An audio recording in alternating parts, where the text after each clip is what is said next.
Day 3 of the 1 in a Million Finals Week began at the airport, picking up guest pro for the day, Garrett Hill, who flew in just to skate with the guys for the day. Upon arrival at Camp 1 in a Million, we found some of the crew living the aftermath of the previous night out.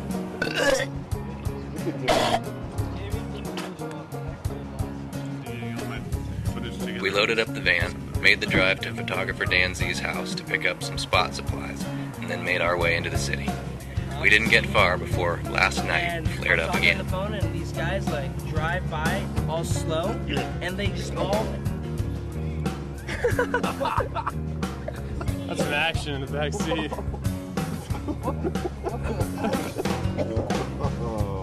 Y'all good, dude? Like a bag or something?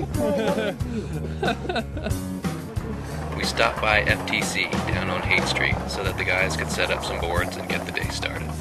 Ando at FTC hooked the guys up with some gear, and we made our way to the rail at Kezar Stadium just down the street. Once again, last night reared its ugly head. Once we got there, the boys scoped out the tall, long rail and started seeing what they could muster.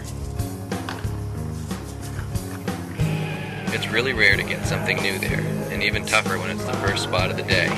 But despite his ongoing injury, Chewy got things rolling.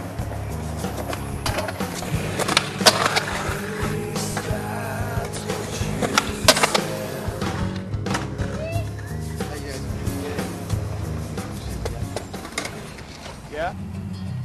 With the blood flowing, we packed up and headed for Clipper, a spot a lot of the guys have been waiting patiently for, only to find a full-blown hockey match happening. Unfortunately, we'd have to come back another time.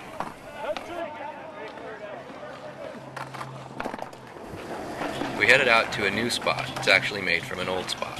The black marble benches that once lined Market Street and saw their fair share of ripping in decades past, before suddenly being ripped out and gone for what seemed like good, had mysteriously reappeared in a parking lot across town.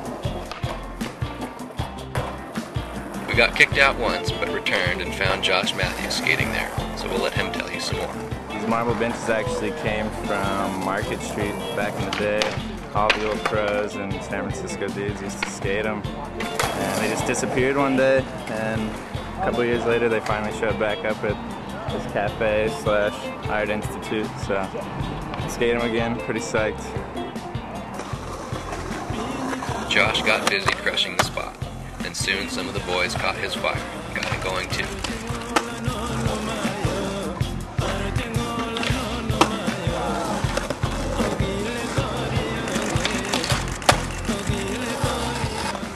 Chewy was having a good day, and after putting in some work, came through with a clean nose grind nollie flip through the channel.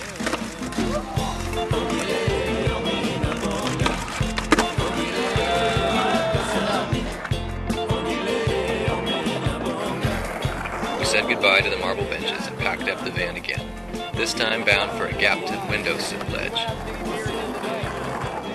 The ledge was really thin to begin with, and had recently had a sheet of 3/4 inch plywood put over the glass, making the ledge even thinner and extremely hard to put your weight on. You'd usually be sliding the bottom of your nose or tail just barely on the ledge while the side of your board slid against the window. Tom worked at a frontside tail for a while, eventually landing one that he rolled away from smooth despite a floating feet dismount. Garrett had to head back to the airport to fly home, but we got a little look back at the day from him before he hit the road. Today, our guest watcher is Garrett Hill, who flew in just for this today. So thanks, Garrett, for coming up. Very welcome. thank you for having me. Oh yeah. I will wake up anytime it's dark to fly out here and skate with you guys. So today of the 3 days we've been out has been the hardest as far as getting stuff done at spots. We've had hockey games to contend with, usual thing. But from what you've seen so far, how do you think these kids are doing for like first time in San Francisco, first time out, trying to get photos and all that stuff? These guys are killing it. I'm super psyched that I came up here and got to see these guys skate, because all of them have got really sick styles and all of them are super psyched to be here and kind of get you stoked on skating again. Because all of them are just like hungry and want to skate stuff, just skate whatever. They're all super like appreciative. It's a good group. It's good group of guys. A lot of enthusiasm. Yeah.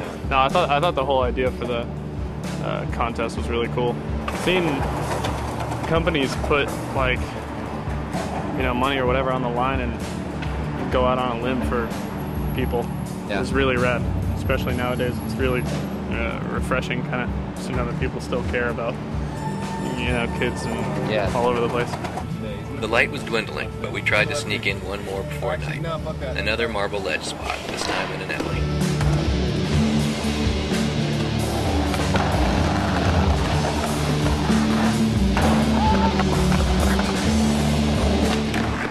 Just as the guys started getting used to it, the security guard came out with a bat, got into an argument with Dan Z, and then quickly got the cops on the scene.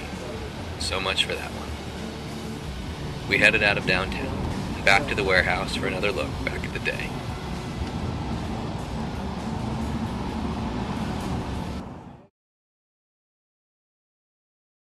A lot of shutdowns today. We went to the black marble bench spot, but it was cool because people just got to skate around there, which was kind of rare. We've been just going to like the real one-hit kind of spots for a while, and these guys got to do some lines and just kind of push around a little bit, which was cool to see. Chew got a trick, Dave got a trick. Yeah. Through the little channel. Guest skater Josh Matthews. Yep, that's right. Josh wasn't like an official roster guest skater, but showed up to skate with us, and it was awesome, and he was killing it, and I think stoked all the guys out. They were hyped to see him do his thing, because he was killing it. And we ended up going to the gap out to the windowsill ledge. I think he made it cool because it's one of those front tails where you do the tail slide and your board falls off and you fall off too, and they kind of separate for a minute, but then somebody landed back on his board. Yeah, he made it nice and smooth. Bolts, for what it landed was. bolts, you know? Just a little float foot.